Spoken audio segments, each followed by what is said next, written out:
Oh, init pa ah.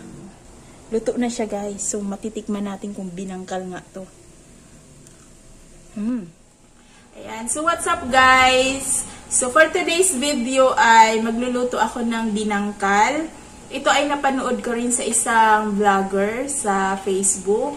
So, shout out nga pala sa The Petri Family. Ayan. So, kaya naman, itatry natin tong kanyang recipe. At kung ito nga ay masarap. Ayan. So, let's go. Samahan niyo ko guys sa aking recipe na iluluto ngayon. Ayan. So, ngayon ay iinitin natin yung fresh milk. Ayan. So, 1/2 cup na fresh milk. So, ilagay natin dyan para initin natin. Saktong 1/2 cup. Haluin lang natin siya.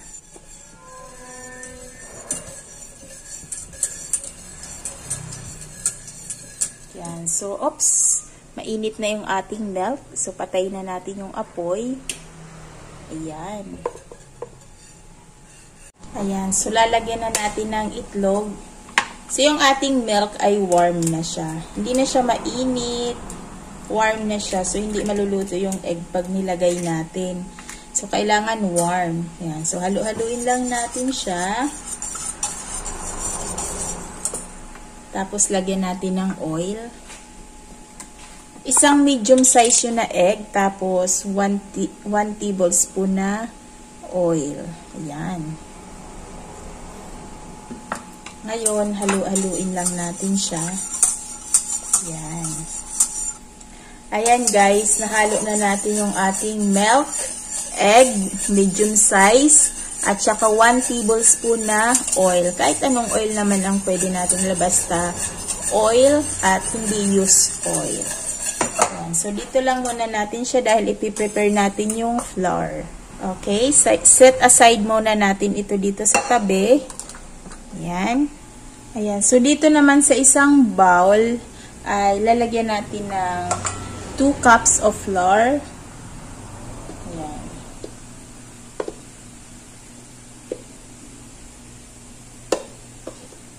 Okay. So, 1 cup.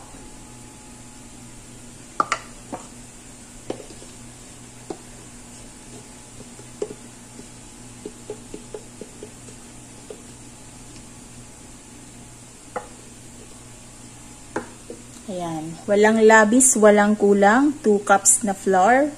So, ayan guys. 2 cups na flour ang ating nilagay dito. Ayan. So, 2 cups of flour. Tapos, 1/4 ng cornstarch. Ayan. So, ito yung ating cornstarch. 1/4. Lagay lang natin dyan. Ayan. At ito naman yung ating 1/2 cup na white sugar. Oops, kulang tayo ng sugar. So, wait lang, wala na akong white sugar. So, dalagnan natin ng wash sugar. So, ayan guys, kulang yung ating white sugar. So, lalagyan natin ng wash. Ayan. So, ayan guys, kalahating 1/2 cup ng sugar, white sugar. Kaya lang naubusan tayo ng white, kaya dinagdagan ko siya ng wash. Ayan. Tapos, ito naman yung ating baking powder.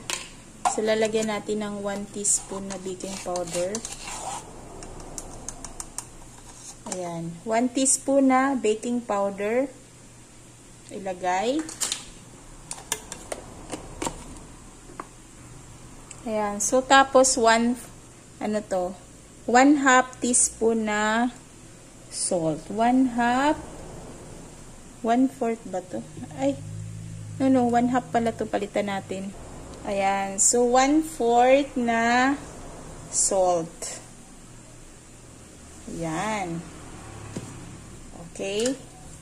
So, nailagay na natin yung ating 2 cups na flour, 1/4 cup na cornstarch, 1 teaspoon na baking powder, tsaka yung 1/4 teaspoon na salt, 1/2 cup na sugar. Ihalo-halo lang natin siya. So, gamit tayo ng panghalo para mahalo natin ng maigi.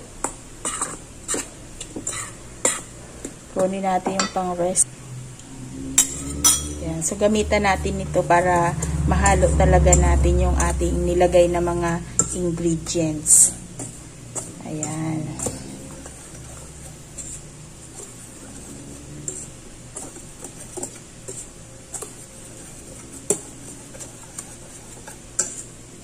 So, ayan guys, nahalo na natin yung ating nilagay na mga ingredients dito. Ngayon, pwede na natin ilagay yung milk, yung hinalo natin kanina. Ayan, so ilalagay lang natin siya dyan. Haluin lang natin.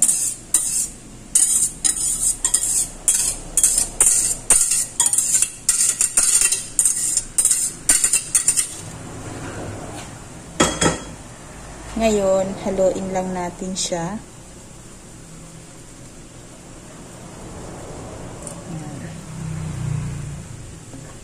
Try natin yung binangkal ng The Petri Family. Shout out sa inyo. Ayan. So, sana ganun din ito yung kanyang niluto kanina na binangkal. At magawa ko rin to. Ayan. So, imasa muna natin. Maglalagay ako ng gloves. Ito na guys.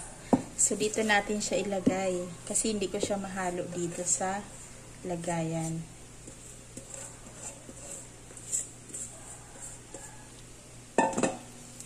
Diba? Nagdikit-dikit na yung flour dito. So, imasa natin siya. Gawa tayo ng binangkal. Ewan ko lang kung ano to sa Tagalog. Binangkal ba talaga sa Tagalog o sa Bisaya? Bisaya yata, bitangkal. Nakikita ko to sa mga kalsada, yung mga nagtitinda.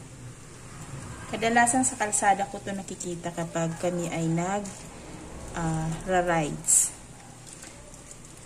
Minsan naman, bumibili ako nito. Kaya lang, medyo mahal na rin siya ngayon eh. Noon, 5 pesos lang yung binangkal sa kalsada. Ngayon, ewan ko lang, baka 10 pesos na sila.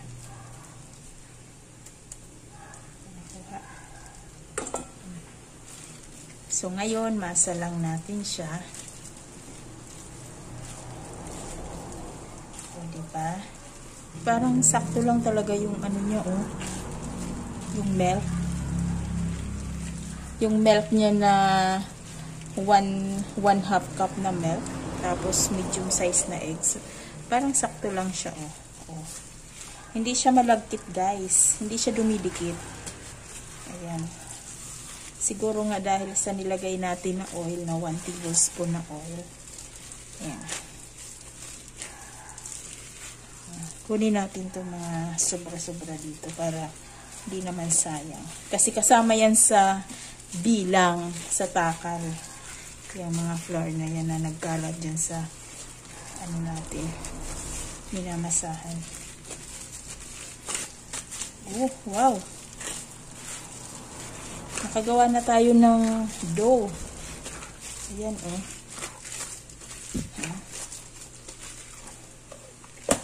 Ay. Kailangan ba itong palo-palo? Basta guys, pinanood ko lang yung kanyang video. Ay, ganito lang naman din siya. Ayan, ganito niya lang. Minasa niya. Hindi niya na ni-rest. Pero sabi niya dun sa comment, kasi nga nag-comment ako kung may resting pa. Pero sabi niya, hindi na, diniretso na niya. At ayun nga, nakita ko naman sa video niya na perfect naman yung pagkagawa niya. Ayan, oh. Oh! Ayos. Gawa tayo ng dough. Medyo malagkit siya konti. Pero sa kamay ko, oh, siguro nga dahil may gloves tayo, guys, no?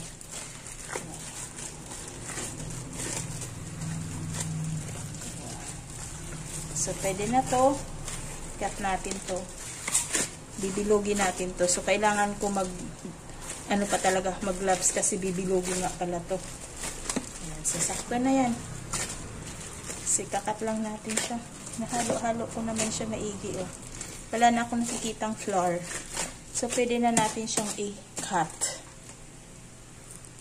So, ayan guys, nahalo na natin yung dough. Ngayon, naglagay na ako ng gloves, no? Kasi nga, bibilogin natin to. So, ang ginawa niya, maliit lang naman daw, para maluto pa agad. So, wag nating lalakihan. No? Oh, di ba? Ganito lang kaliliit, guys. Para mabilis natin mailuto. At hindi maaksaya sa oil. Kasi guys, kaunti lang naman talaga yung oil ko dito. Kaya liliitan lang natin yan. Wow, napakabilis lang gawin to guys ah. Pag wala kayong merienda, oh, easy to make. Binangkal. Parang hindi pare-pareho yung aking pagkabilot. Yan, pero pwede na. Hindi naman siya malagkit. Alam niyo yun. Para lang kayong yung Play-Doh. Parang Play-Doh. Alam niyo yung Play-Doh. Parang ganun lang siya kalagkit. Tapos, pag binilog-bilog mo naman, ay napakadali lang naman. Gumamit na ako ng gloves kasi nga, para hindi dumikit sa aking kamay. Ayan. Kasi nga, pag binilog ko na wala akong gloves, syempre maglalagay tayo ng oil para hindi dumikit. So, ito na. Ito na yung ating binangkal. So, bilogin ko muna to guys ha. Papakita ko sa inyo yung pagprito ko. So, ito na guys. Mayroon tayong sesame. Ayan. So, ito na yun. Medyo makalat nga lang kasi dyan ko na talaga nilagay. Ayan. So, dito ako magluluto. Pasensya na kayo sa aking kaldero. Kasi ito lang yung aking kaldero na maliit. Malinis naman siya guys. So, lagyan natin ng oil.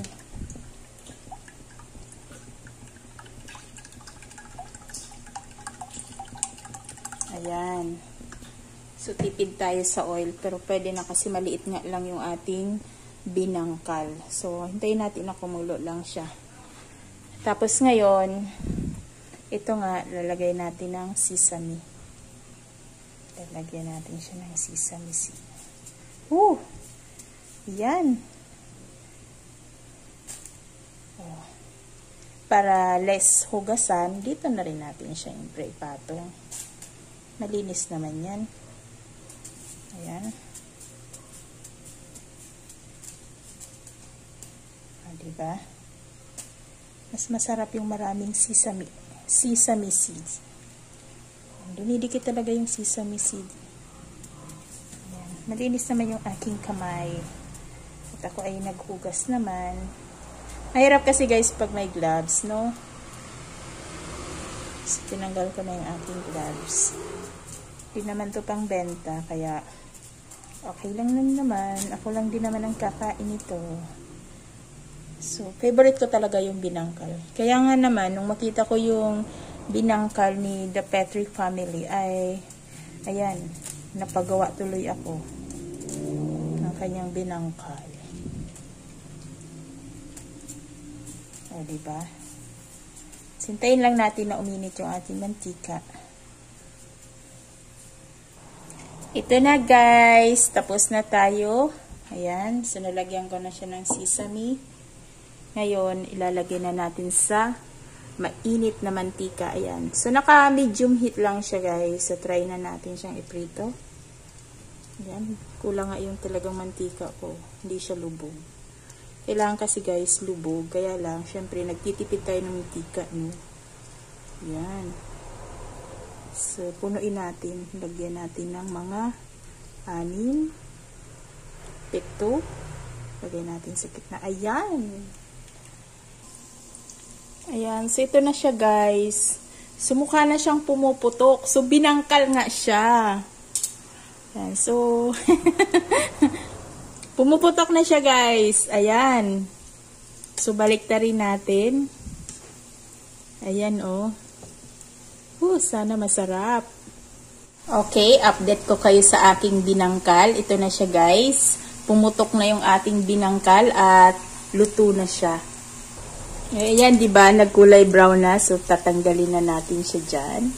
Lalagay natin dito. Ayan. So, matitikman na natin kung binangkal nga itong aking ginawa. Ayan. So, lagyan pa natin ng oops. Okay lang yan na may mga lumutang na sesame. Ayan. Next batch. Ito yung second batch natin. So, 6. Para mamaya naman ay may 6. So, ito muna. Yan. So, ngayon, tikman na natin yung binangkal. Hindi na ako makapaghintay pa. At gusto ko talagang matikman tong binangkal kung masarap nga to. Ayan, oh. Oh! Init pa, ah. Init pa, hinaan natin ang apoy. Ayan, oh. Luto na siya, guys. So, matitikman natin kung binangkal nga to.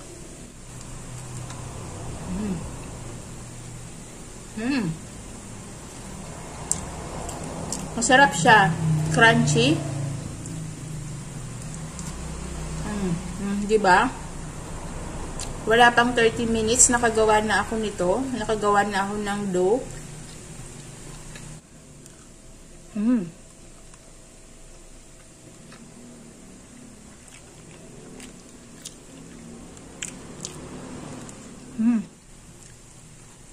Masarap siya. Kaya naman guys, ito yung ating ingredients. Ayan, ayan lang. Isakto nyo lang. Tapos, sakto lang talaga siya. Yung lasa niya. Or, magdagdag kayo ng sugar. Pwede naman. Pero, masarap na yung 1/2 cup na sugar. Lasang-lasa na. Ayan. So, thank you for watching.